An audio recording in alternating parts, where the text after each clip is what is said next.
Powered by Sports Interaction, Canada Sportsbook. All right, this is not going to be a happy, go lucky show, or good lucky show, or anything like that. Welcome to Game Over Calgary. I'm Peter. He's Josh. We'll get to the pleasantries in just a second. I want to get to the ad read here quickly before I get too worked up, which probably means I should have done it about 45 minutes ago. All right, think you know what way it's going to go? Make your bet with Sports Interaction. Whether it's hockey, football, or basketball, Sports Interaction has you covered. Bet pregame, live in play, or on one of our many prop bets. Sports Interaction makes it easy to deposit, play, and cash out. Join now and see all sports betting has to offer. Want to bet? Head to sportsinteraction.com/SDPN, sportsinteraction.com/SDPN. 19 years and older, please play responsibly. If this is an area that you have issues with, there are ways you can get help. We have links in the show notes to guide you in those directions.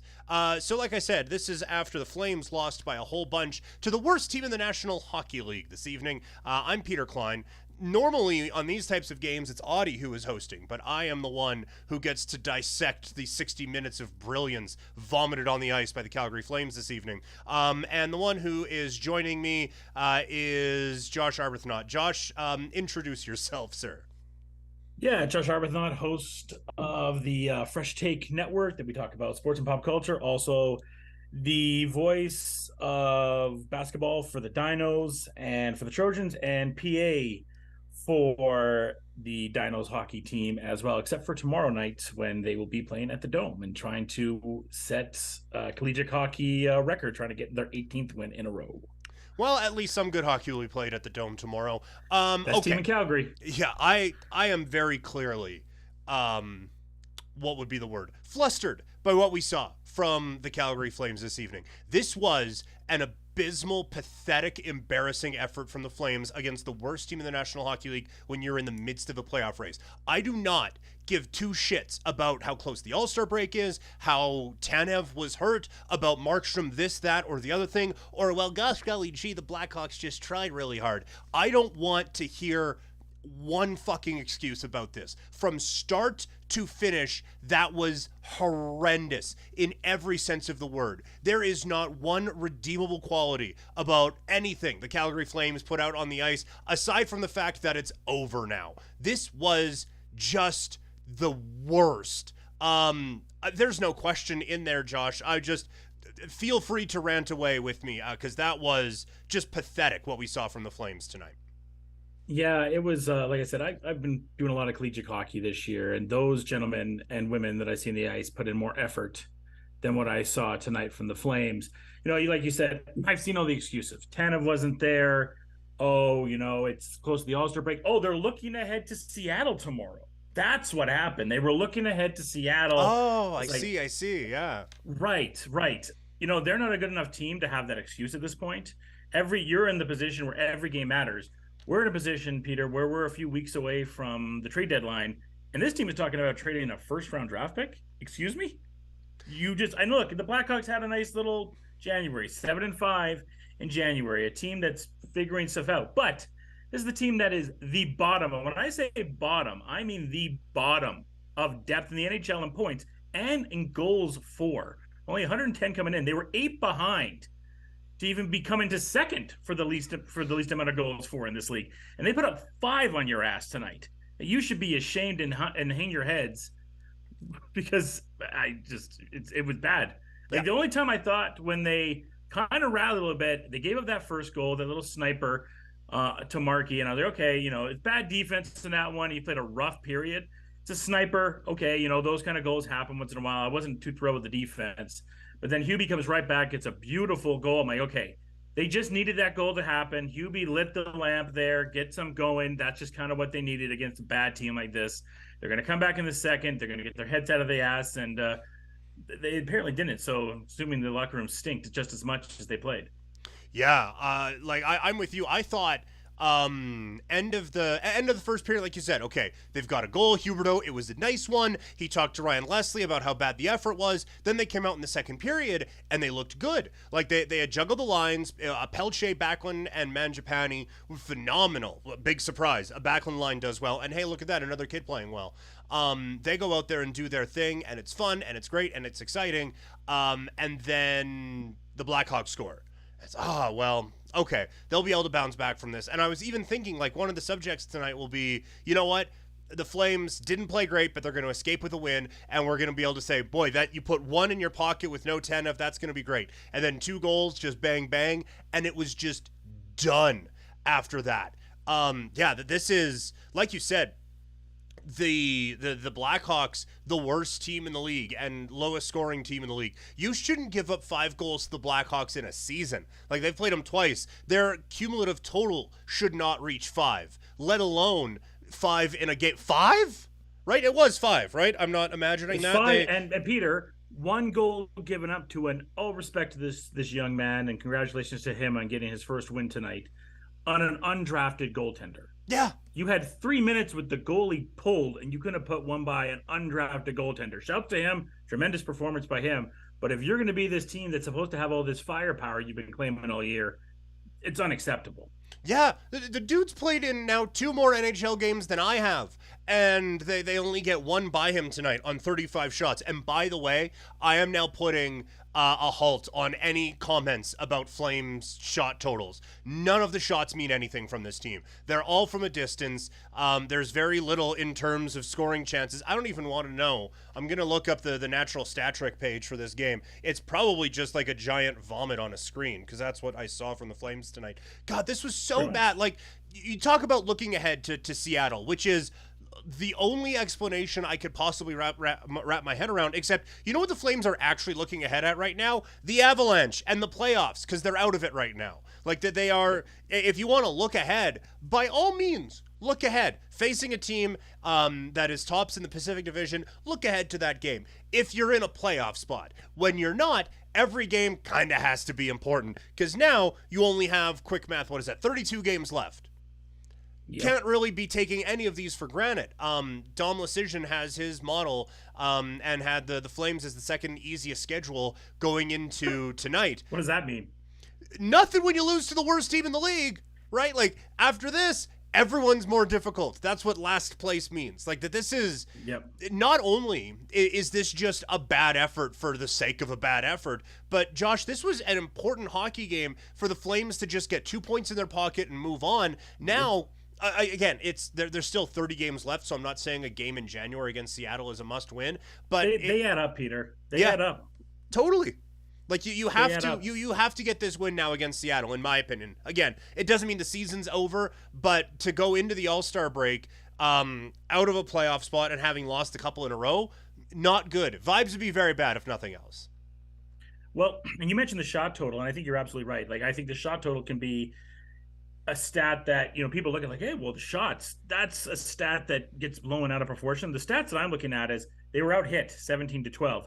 Again, another shitty night on the power play for the Flames. 0 for 3, not to mention that 3+ minutes you had with an empty net. So 8 minutes, whatever it landed up being, almost 10 minutes of a man advantage for the Flames tonight, and they didn't take advantage of it once. And then again, bad face-off percentage tonight. They lost 56% of the face-offs tonight against this young team, and they have those veterans on the face-off, and they're not winning those key face-offs.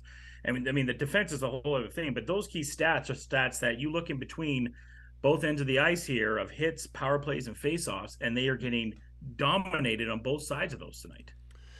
Yeah, they got just absolutely dummied in every aspect of this game, and like you said, like hits, like it's just awful effort the whole way around. Just all of it was terrible. Let's go to the comments on the YouTube video. By the way, I'm sure they're great. like this video. Share it. Look, misery loves company, right? So we're all in this together. High School Musical. Anyway, like this video, share it, subscribe to the channel, and let everyone share in our misery as we talk about a Flames team that is on the outside looking in of the postseason.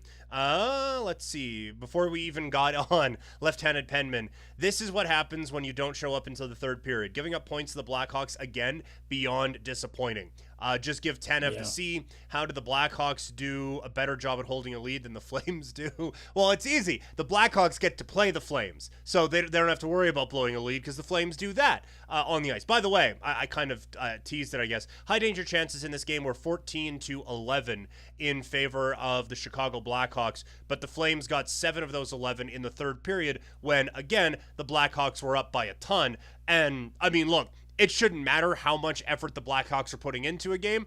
You should just beat them. But they're probably backed off a little bit, not really giving her as much because they're up by a bunch against a team that showed no life. So 4 high danger chances in the first 40 minutes of this hockey game. Just another area where this thing was absolutely unacceptable.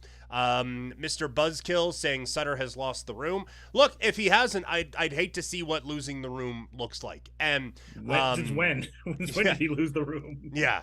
Last year and this year already. Yeah, no kidding, right? Remily saying hire Boudreaux.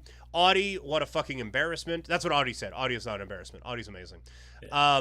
Audie and Conrad were actually at this game. First of all, shout out to Conrad. Happy birthday, Conrad. I am so sorry that you had to sit in attendance at that game tonight as your birthday evening. That is rough.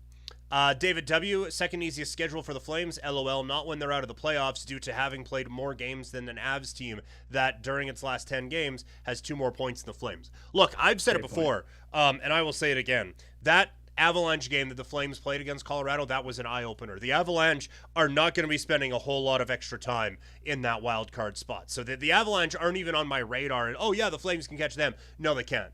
Like that, they're even, but they're already past them. Yeah, like Nashville's coming up on the Flames' heels. Like it's, oh boy, it is rough. Left-handed penman. Chad is so subdued tonight, just sitting in an elevator after a fart.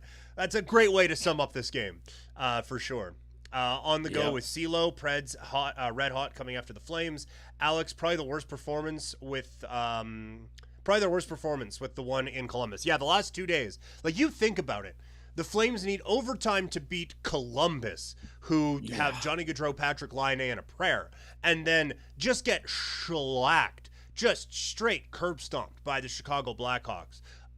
Like this was, Josh, we did a Royal Rumble preview for Fresh Take yesterday. This was the Santino Marella entrance where he just comes walking in, power walking in, and gets eliminated immediately. I wasn't ready. I wasn't ready. That was what this game was. Talking about Nashville, Minnesota picks up a W today, so they'll be knocking the Flames out, I believe, of the playoffs. And that's another team that's played less games than Calgary has. So it's another team that picked up a win tonight, going to jump the Flames. And, I've seen a lot of people go in this game like, well, Vladar should have played tonight. I don't think it would have mattered, Peter. I don't think it would have mattered who the goalie was tonight. Look, Markey wasn't great tonight. There's no doubt about that. But this was an overall stinker of a team performance.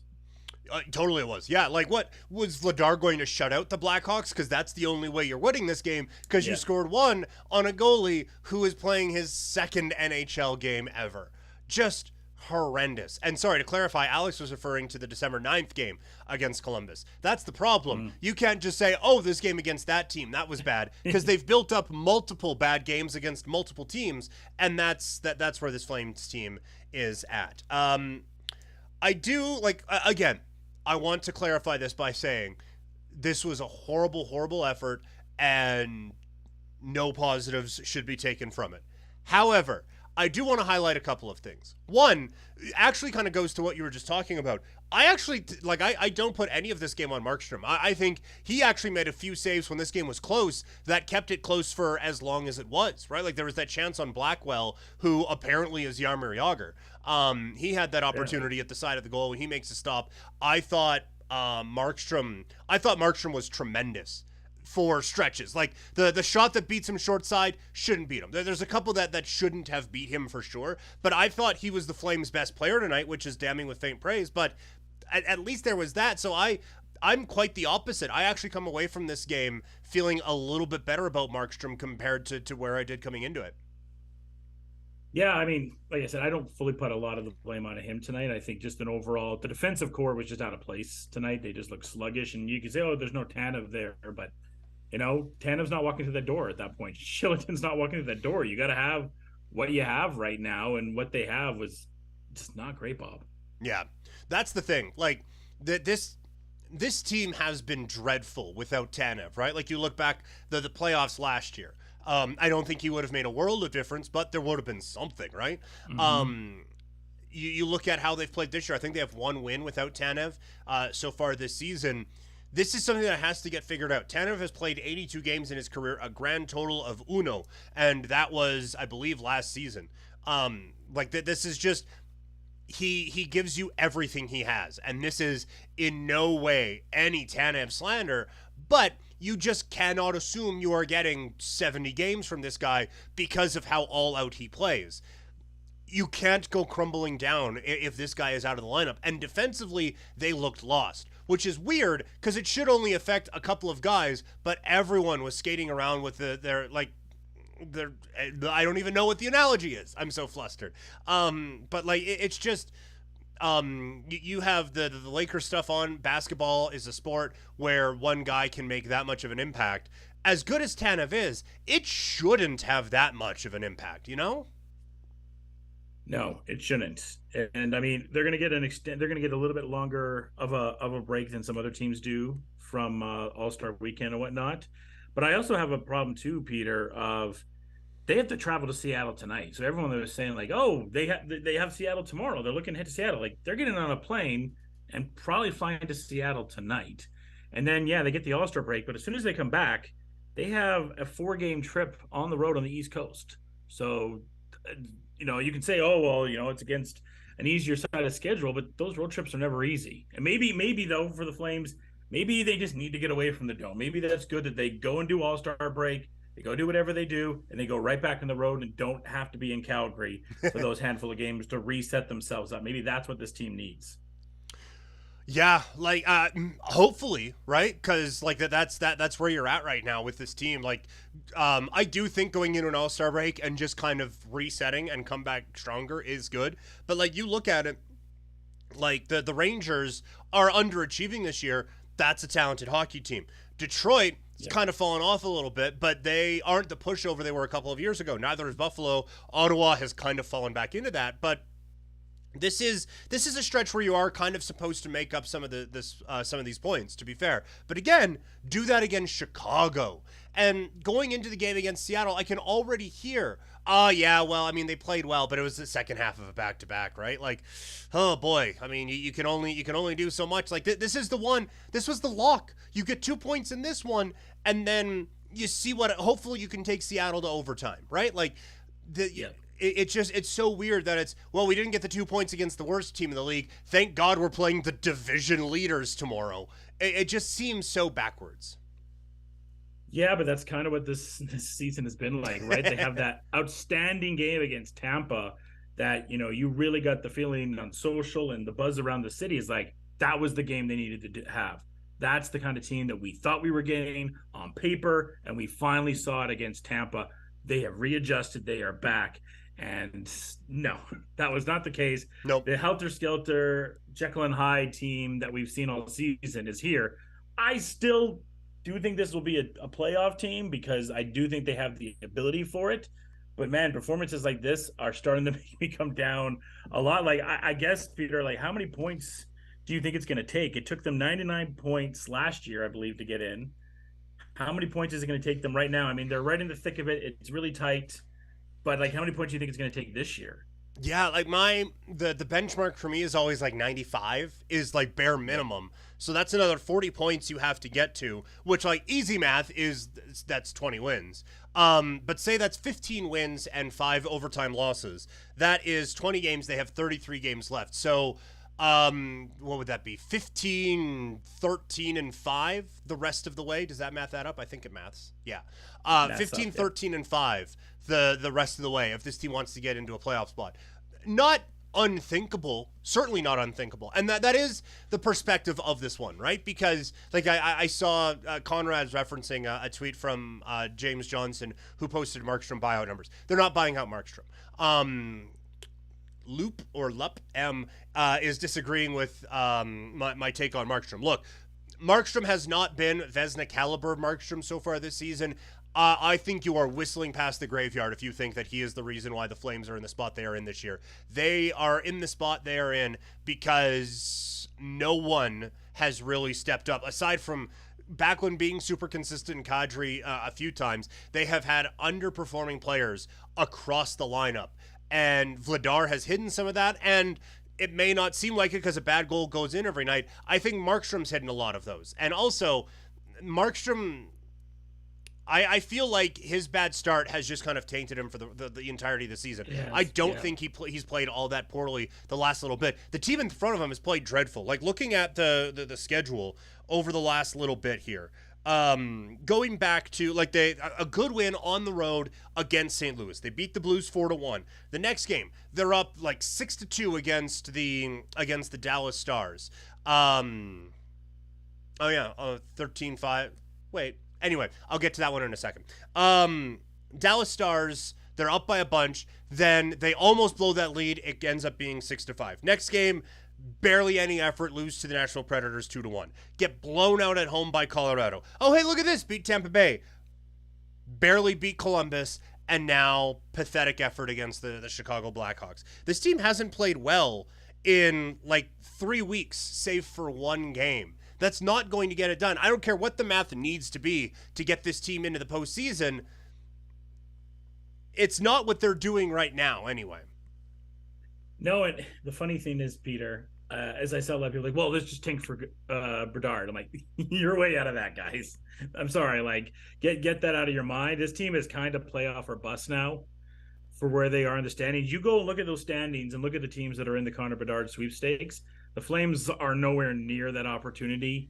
Like, if they get it, I think the best the Flames could get for a lottery spot is, 10, maybe 9, maybe. And that would mean they have to immediately just lose every single game. And look, as much as we dump on what they had tonight with the second easiest schedule in the league, that's just not going to happen. So for everyone that's like, well, we suck, let's just go tank for Bedard, you need to get that out of your mind because you're just not going to be in that position for Connor Bedard. That's just not happening. This is the playoff or bust team. It's a really hard position to be in right now for the Flames, right? With the trade deadline coming up as well, of we know we are semi-capable playoff team.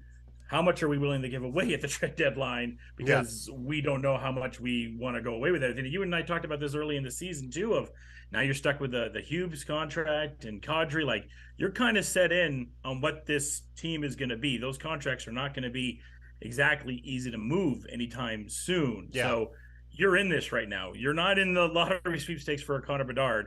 You're in this right now, playoffs or bust. Mm-hmm. No, completely agree. Like, and that is one of the frustrations too, is that there's nothing actionable coming out of this, right? As much as people want them to, they're not firing Daryl. If anyone's getting let go, it's not going to be the coach. And they wouldn't with the GM because his contract is up at the end of the year anyway. So like it would blow me away if Daryl got fired. I think that ownership loves Daryl. I think that was their call bringing him in. I don't have any inside information on that. It just seems kind of clear, given differences in philosophy. So Daryl's not going. They're not blowing this thing up either, right? Like, there isn't a Huberdeau trade to be made. There isn't, like you said, a Kadri trade. Like, you kind of just have to ride it out with what you have. And like you said, now the tension becomes, do you trade that first round pick, or do you trade some of these prospects too? Like I've said for about a month now, if you're not going to play Matthew Phillips, you may as well trade him, because like his value is never going to be higher. And if you keep only bringing him up in certain spots in the American Hockey League and have him only play 5 minutes a night, that's only going to lower his trade value. You have some kind of long-term-ish decisions to be made. Not quite like your Lakers do. Have to get at least one shot in there. Not quite like the Lakers do. But for the Flames, like, you're right. You have to decide, and you've kind of already decided what direction you're going to be. It's now just a matter of how willing are you to give up some of these assets to really push all in for this year. Well, and that's the thing, right? I mean, it's like you said, a similar situation I'm with the Lakers right now. More or less just doing this to RIP to Cope today, because unfortunately we lost him 3 years ago today. But it's that situation of, where do you think you are as a team? And, for that Laker team, they're deciding, is it worth pushing it in? Because we have guys in this team, we're trying to win a championship, where they're not even close to a championship.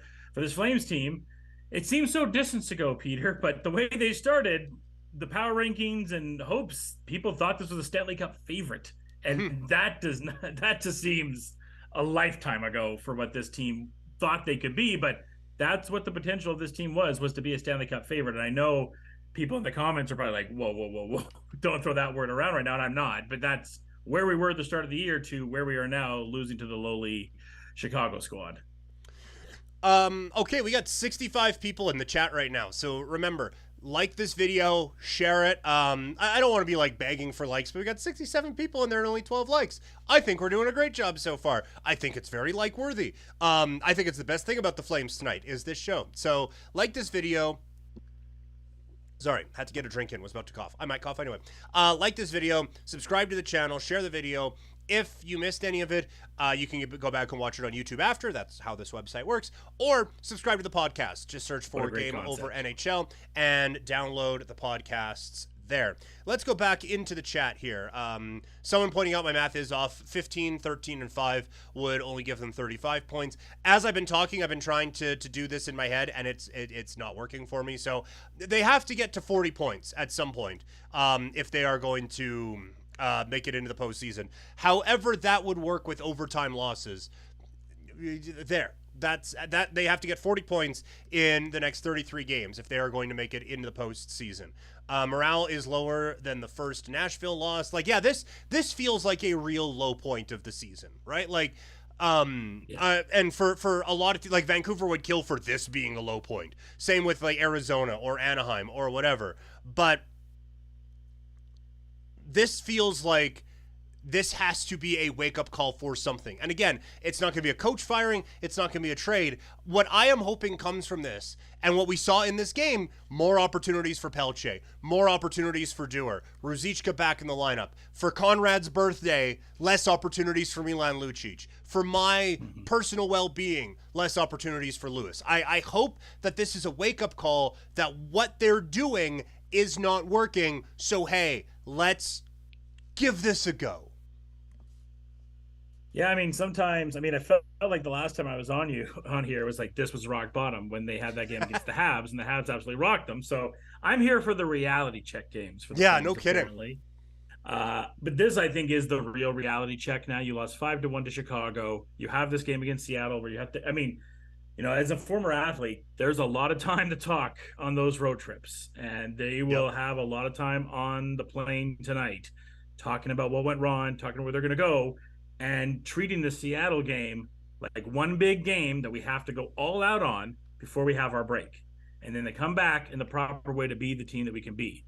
Like we said, like there's 82 games, maybe one loss doesn't matter, but those losses can either make you or break you. And will this be a loss that gets them to be like, hey, like guys, this was rock bottom for us tonight to lose to what was the worst team in the league. The second worst team in the league took us to overtime. Maybe they were too concerned with Johnny Gaudreau. I don't know. Those excuses have to go out the window. If you're considering yourself to be a top-level team, which they did at the beginning of the season, those kind of excuses are unacceptable.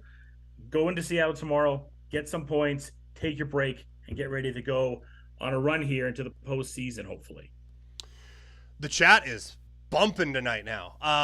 J Money with the hashtag Bruce, there it is. There's quite a few calls for Bruce Boudreau. I'm imagining there are a lot of teams right now that if there's even the slightest bit of, you know what, I don't like what this coach is doing right now, Bruce Boudreau. And I bet a lot of coaches feel it. Not Daryl. I think he has all the job security in the world.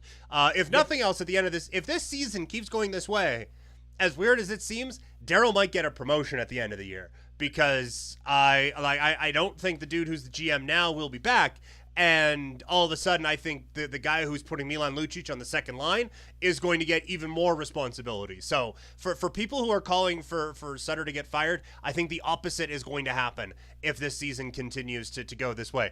I'm not calling for it. I'm not saying that's what should happen. I'm just saying I think that is what is going to happen if this goes this way.